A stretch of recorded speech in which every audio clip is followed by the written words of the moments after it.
Alam, ang ganda niya!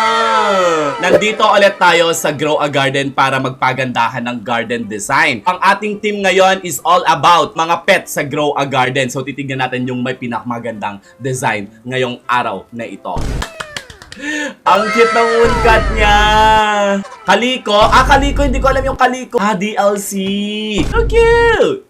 Ala, cute! Ala, ito As in, kuhang-kuha mo, Nakshi. Ang ganda. Si Shy with the koi fish.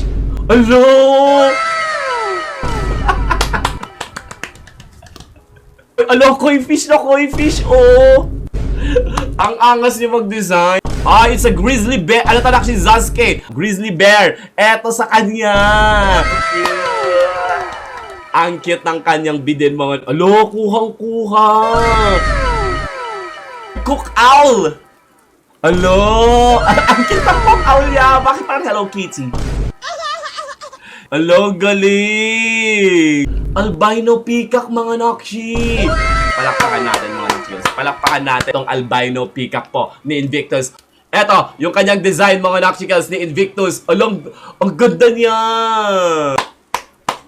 Pero bago ang lahat, mga Nakshi, kung ikaw ay naghahanap ng mga pets sa Grow a Garden, bisitahin ang Star Pets. At dito piliin ang Grow a Garden. At dito pili ka ng gusto mong pet. Go ng mga Nakshi.